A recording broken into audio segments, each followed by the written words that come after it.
My topic is over how the pandemic strikes globally, causing problems in the education system, young employees, elder adults, and businesses. Focusing on the education system, the pandemic, it's really been an issue, uh, all the way from pre-K to grad students. Students, we've had to, overcome hardships. We had to use Zoom a lot, and it just destroyed a lot of social interactions as well. And I was just reading this article here over how the COVID-19 pandemics affects the education system.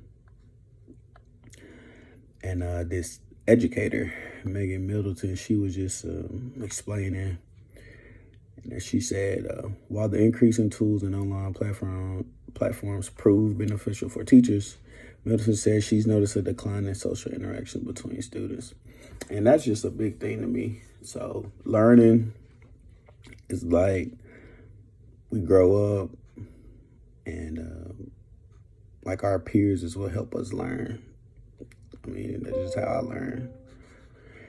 And especially peer review, writing essays, going through college, you need people to, criticize you, and you criticize them, and y'all come up with this plan, and boom, you have an A paper or an A project, either way. And she also said students are now used to being behind a computer and being isolated because they were for so long. It's been challenging to get students to come out of their shells and interact in the way they used to. So I can see how that is, especially younger kids. They, now they're used to the computer. They already tech savvy coming up as a kid. So I can already see how that affects them. And of course, as always, what can we do about the problem? How do we get these kids, back? And that's just gonna take time. We'll have to, summer camps maybe this year, get everybody back flowing. Church events, just doing something with the community probably will solve the issue. Next, I'm going to hit on how young employees are affected. And this one was a big one. And in this article here, young workers hit hardest by COVID-19. These are just a couple fun facts here that came up from the World Economic Forum website. It said COVID-19 has forced thousands of business to shut down, destroying millions of jobs opportunity around the world. And this is talking about young adults. And it says Americans aged 16 through 24 hit a peak of unemployment percent change of -30 from December to April.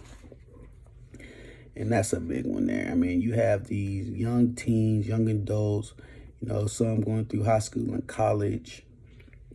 And when I was 16, my first job, I was at Burger King, playing football, going to school, and I needed some money. I had a car, got to put gas in your car, insurance. So, you need some type of job. And, of course, going through college,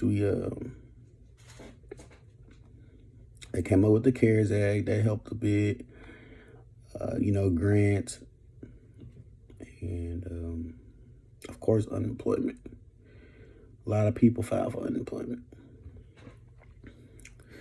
So that was a bit of a stress. And our next one is how COVID affects our elder adults. And this one was pretty touchy for a lot of people, especially when you have grandmas and grandpas, great-grandmas and great-grandpas. Couldn't even see them. You can't, you go through You probably go to their front door, talk to them through a glass, but when they came into contact, you weren't able to see your family. And that really hurt a lot of people during the pandemic. But, you had to stay away from them because they were at the, highest risk of getting sick and being hospitalized. So that one was pretty tough when it came to family. And I pulled all my research from the Centers for Disease Control and Prevention. And I basically went to their COVID-19, Your Health tab, and then clicked on older adults. And it's just a fun fact here. It was just saying older adults are at greater risk of requiring hospitalization or dying if they're diagnosed with COVID-19. As you get older, your risk for being hospitalized for COVID-19 increases. Of course, we know that. And it was basically saying in that article as well that, ages from 85 and up was really the age where it was tough. Like, you could not be around them at all. A lot of the people was already in the hospital. Hospitals was filled up.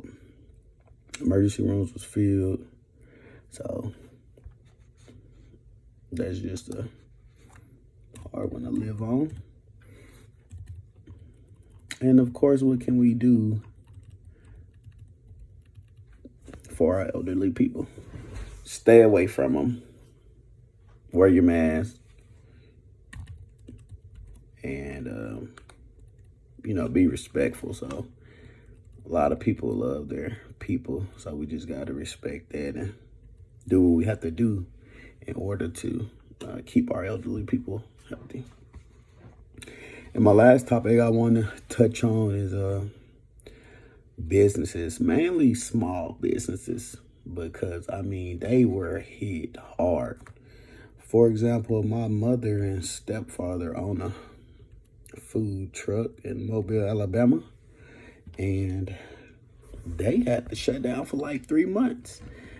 When you're making money and, you're living off of it, let's say you grossing $10,000 a month, and it just changes. That's $30,000 down the drain if for 3 months, if you make that in a month. So it's like, what can you do for these people?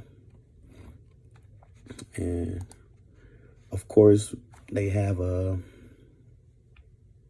loans, especially the PPP loan. It's like everybody's doing that one for their small business.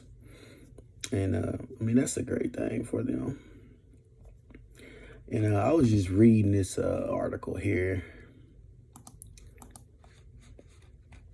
And it was titled, "How has the Pandemic Affected Small Business Operations?" It was by Zapier.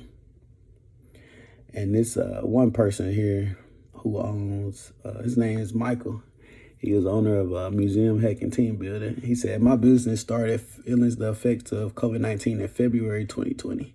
We went from $250,000 per month in hard-earned revenue to zero income overnight. In 24 hours, we were forced to reposition our entire business."